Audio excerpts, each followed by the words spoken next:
So, in a couple of days, we're going to acknowledge the 250th anniversary of the United States and our independence, and specifically the signing of the Declaration of Independence.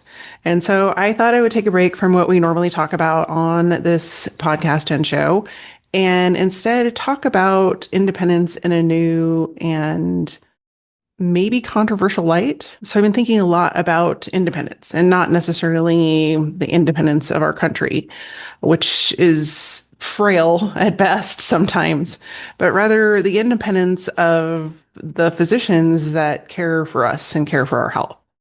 And how, when they went to medical school, they didn't realize that they were going to be stepping into roles and responsibilities that they never signed up for, and what kind of toll those roles and responsibilities are taking on their ability to do the job that they did sign up for, which was to heal people.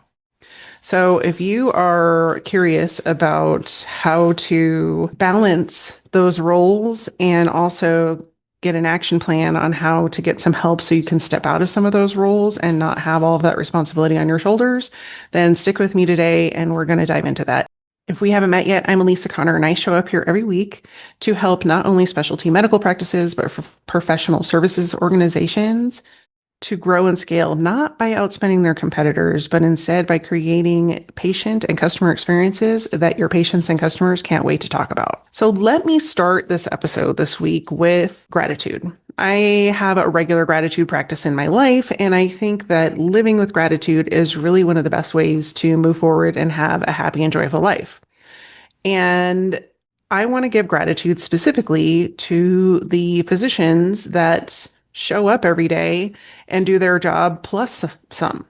Now, chances are pretty high when you went to medical school, and I'm talking to physicians specifically, you never planned on being the CEO, the accountant, the marketing director, the business development director, the customer liaison, the operations manager, a compliance officer, a technology shopper and integrator, sales manager, a coach, or a business strategist. Chances are you didn't sign up for any of those roles. You actually signed up to become a doctor and help people.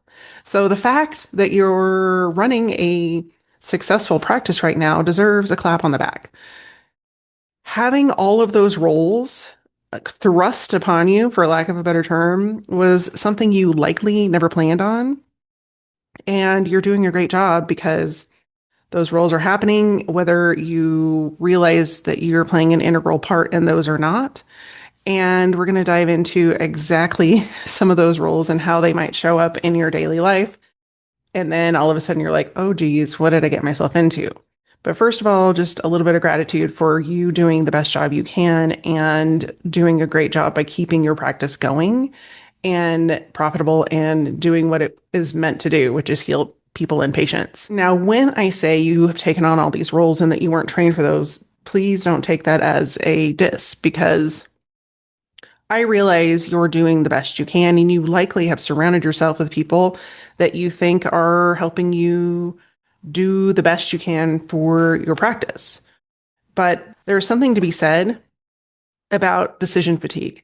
And when you have to make decisions, whether you're consciously doing it or it's just something that's become part of your daily habit, so taking care of admin tasks because there's no one else to do it, or you've lost a team member, or trying to train people in between or pick up the pieces when things fall apart, at the end of the day, as a physician owner, you're probably taking on tasks that you didn't even realize you were taking on.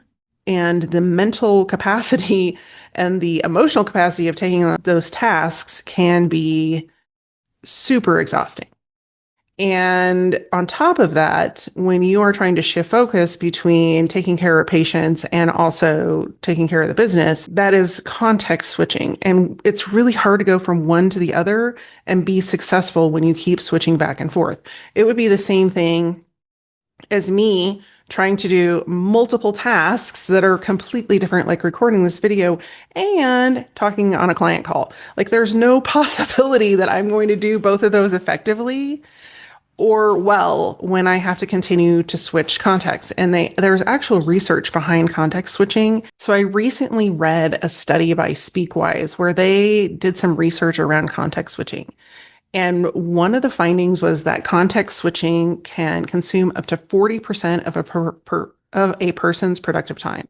So whether you realize you're doing context switching or not, if you're being pulled into those administrative decisions or you're being asked your opinion about those, you are context switching. And so it makes it really hard for you to get on with your day and manage patients when you're having to go back and forth between medicine and admin. And so those are some of the things that are challenging within an organization when you're a physician and you are a physician owner specifically. In most cases, you can probably relate that you always have to classify or organize your priorities. And sometimes priorities that you don't necessarily have the capacity or time to deal with become a priority because, frankly, the house is on fire.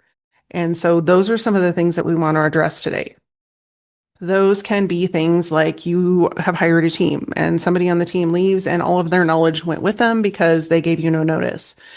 You may not have up-to-date processes in place, or you may not have any processes in place for different departments in your organization.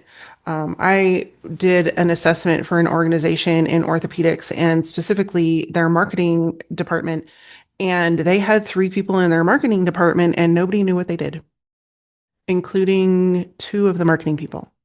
And so what it came down to was that they had 3 people on their team that were not productive and they were outsourcing everything to an agency.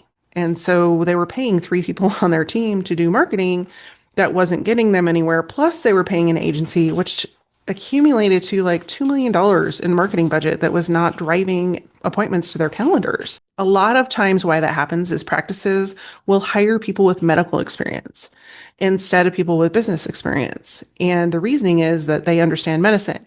Well, if we take a step back from that and we think about that from the outside in, you are basically hiring people who went through the same training you did, which was medical training.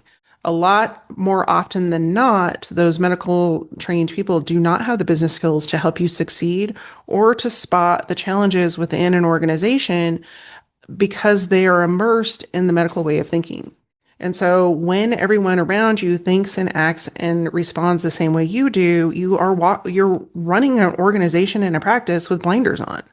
Sometimes the best thing you can do is bring in an outside perspective who will see and challenge the way you're doing things so that you can have a fresh and new view of what's actually happening in the practice and make changes that are beneficial and that will quickly turn things around. Ultimately, what ends up happening is that these smaller breakdowns of, say, losing a staff member and all the knowledge goes out the door with them, or somebody is promoted into a role and then they don't have time to do that role in their previous role and they haven't filled the previous role, is that those smaller problems, like somebody not being able to follow up with patients, for example, or people who haven't booked, those small problems can become bigger problems. So if we just look at that one problem where you had somebody that was dedicated to following up with patients who never booked or who came in for a consult and never got on the calendar or whatever it might be, those become big problems. Physicians know better than anyone else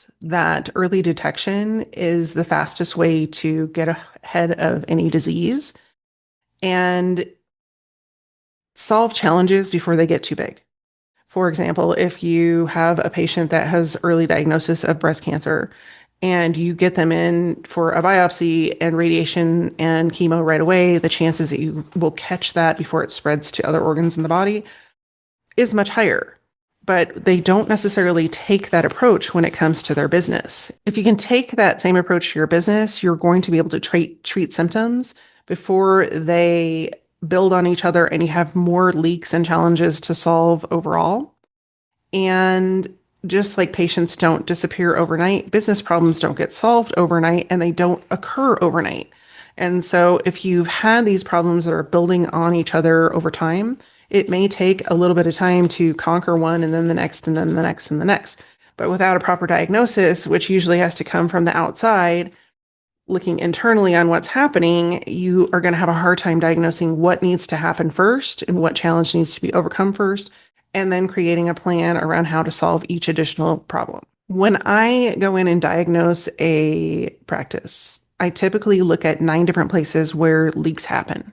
We are not going to go into all 9 of those today because that would be the entire episode and super overwhelming for those that are listening. But we are going to talk about a few that we have talked about in the past. The big one is referral leakage. And when referrals are leaking, that means that you've had a physician, partner, or a mouth to mouth referral that has sent you a patient, but yet that patient never gets on the schedule, or worse, they do get on the schedule, they come in for a consult, and then they never move forward. That accounts for a large amount of revenue that practices aren't even aware of. And so that can be the difference between you bringing between $1 and $7 million more in revenue to your practice every year or not. And when you are a smaller practice, that amount of money can be really significant in whether you are able to grow, add team members, expand, hire different doctors, et cetera, et cetera. The next place where practices usually leak is within scheduling.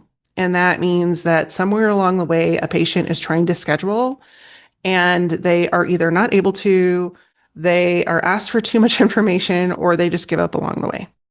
The third leak that I typically see practices challenged with is their follow-up leak. And that's because they either are using generic messaging, not following up with patients at all, or following up with patients in ways that they don't want to be contacted. Those are all leaks that I've done multiple episodes of this show on. And then the other leak that I've talked about multiple times in episodes is the trust leak. And this really has to do with your online reputation and is probably the most underrated leak that practices pay attention to. Why that is detrimental to your practice and whether or not people choose you or over another doctor or practice or competitor.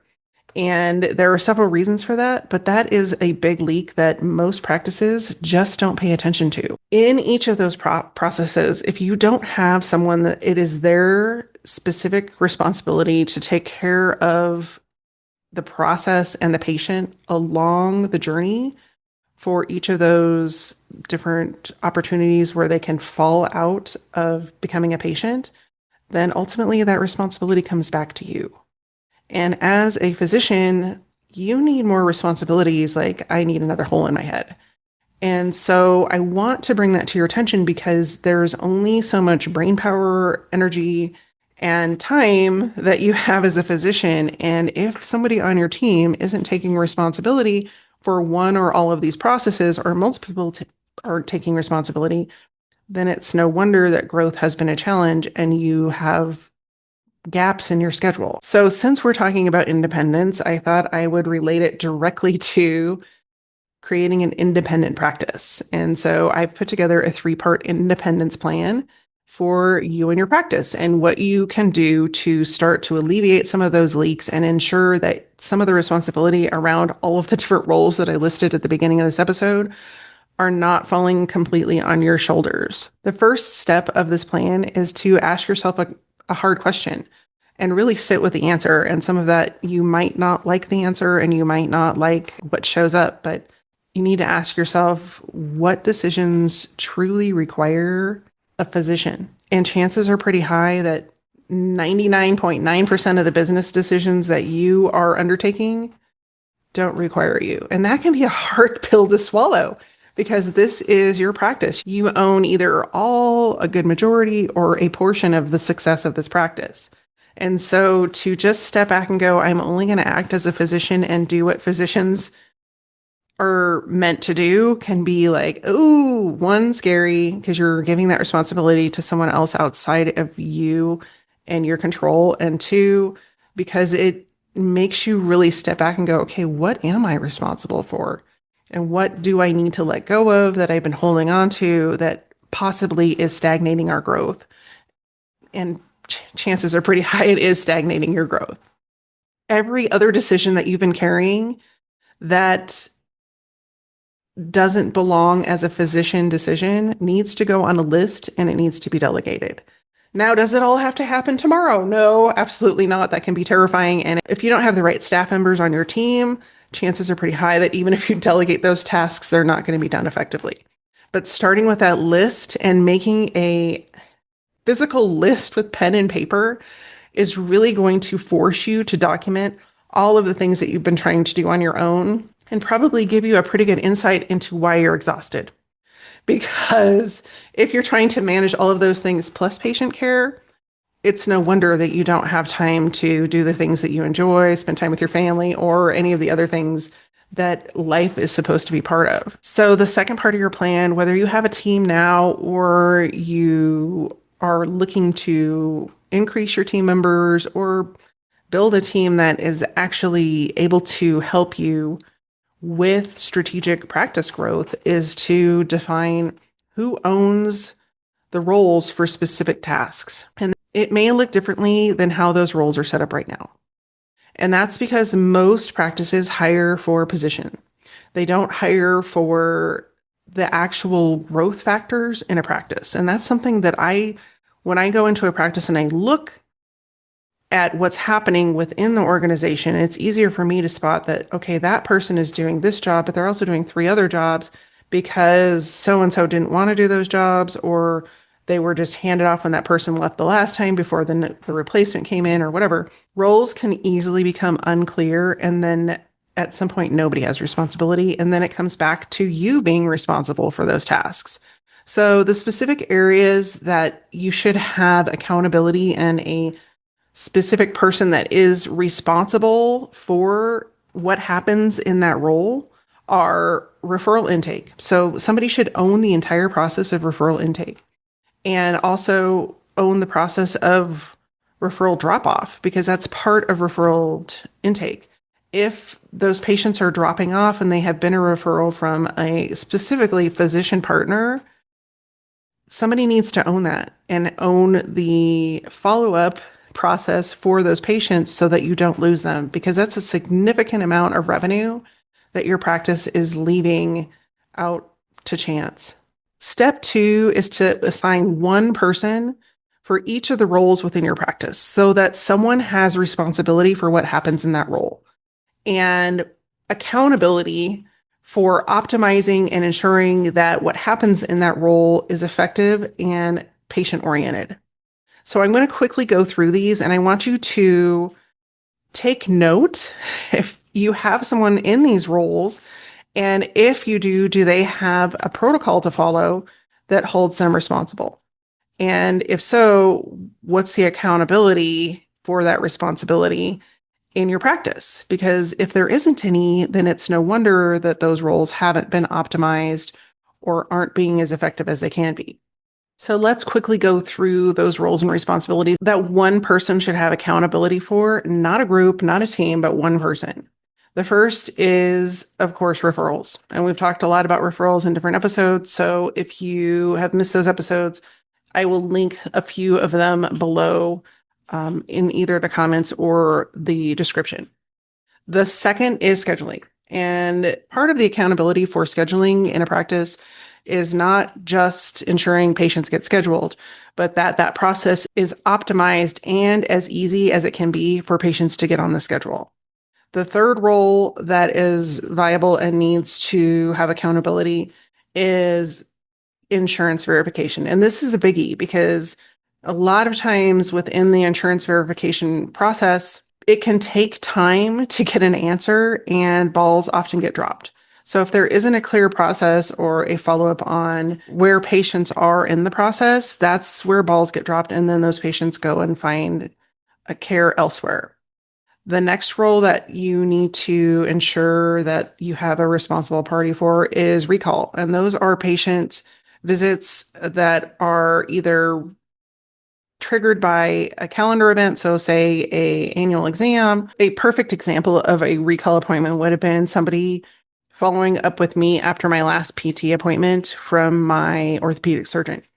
That never happened. I had an appointment, I canceled it, and then I never remade the appointment, and I never went back in.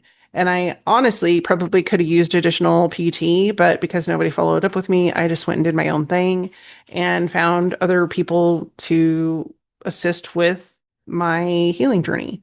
So that was revenue that that practice missed out on because nobody did a follow-up call on that additional appointment. Next is reviews. And a lot of times this particular task just falls to whoever has time. And if nobody owns this task and nobody is responsible for ensuring that not only are the reviews happening, but they're being responded to, that can be detrimental to your search results and where you're showing up in search and frankly your online reputation. Again, I've looked at so many practices who think that their reviews are on the up and up, but they only go look at one place, and yet they have reviews in three, four, five, six different places. And the one place that they look, the reviews are great, and the other four or five, six places, they're not. But they have no idea because they never went to look themselves up. And so they don't have that outside perspective of what the rest of the world is seeing. Not everybody goes to Google.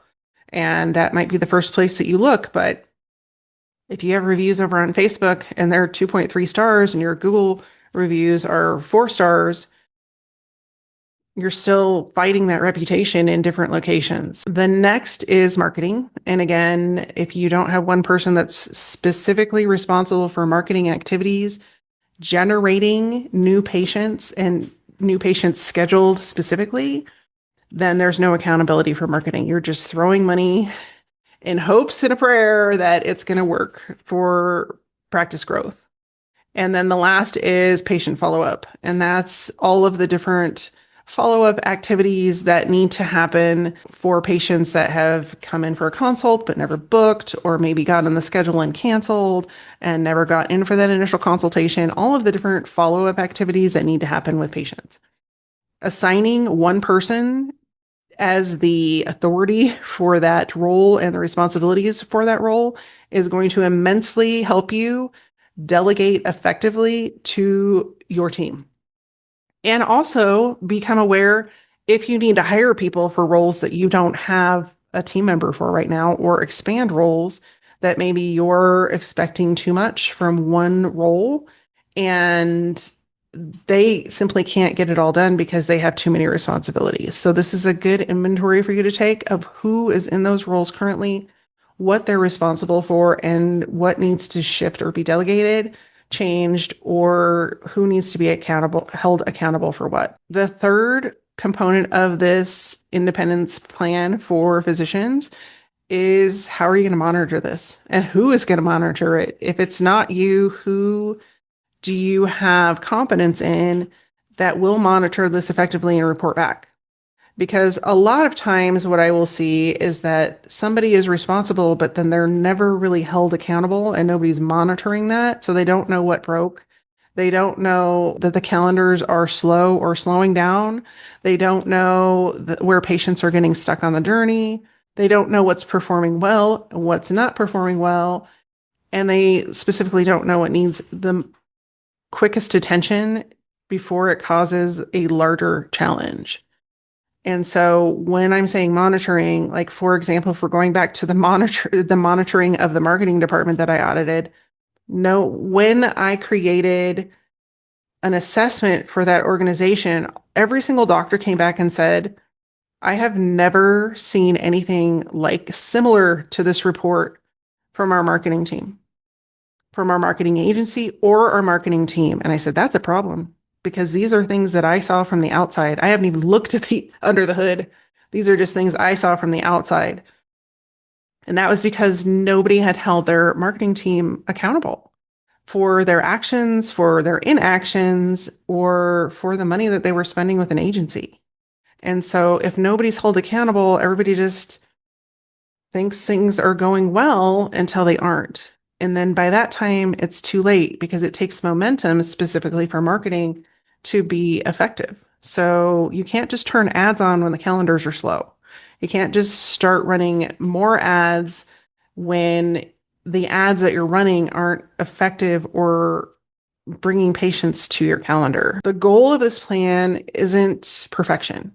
The goal of this plan is to start a process and a system that starts to remove the responsibility, whether it's just mental or actual responsibility, you taking care of these roles, from your plate. as a physician so that you can focus on the things that you want to focus on, which is healing people, healing the patients that come to you for care.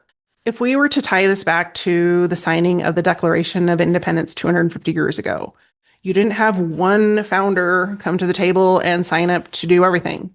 You had multiple founders who came to the table and brought accountability and processes and governance and a system of checks and balances that all still exist today.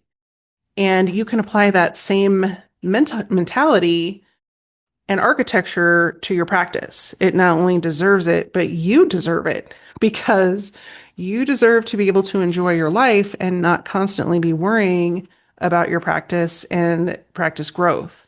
I have a question for you. If you had to disappear for 2 weeks, whether it was a planned vacation or some other reason, car accident, could be any number of things, would your practice continue to operate and function in the capacity and way that you expect it to, or would it be detrimental? When you answer that question, it's very telling on whether you've built a practice or a job that also delivers medicine. My hope for you is that it's the former and that you've built a practice or that you're working towards building a practice. And if it isn't, then it is likely a great place for you to ask the question, where is my practice most vulnerable today? And what do I need to address first? And if you don't have that outside in perspective, that is exactly what I provide on one of my free triage calls. On that call, we're going to not only diagnose where leaks are in your revenue system, but also the hidden revenue opportunities that you're likely passing by just because you aren't aware that they're there. You're going to walk away with at least 3 action items that are going to get you going in the right direction and ultimately lead you to independence, not only in your practice, but in your life, because you're going to free up a lot of mental space that you're currently devoting to running your practice so that it is successful, when really you should just be focusing on the medicine because that's what you were trained for. If you would like to schedule one of those calls, I have the link not only in the description of the show, but I will also link it in the top comment and pin it where I can do that. In the meantime, I wish each and every one of you, if you're in the United States, a very happy 4th of July. And I thank you for spending your time with me this week. I look forward to seeing you next week. In the meantime, take care, be well, stay safe, and I'll see you soon.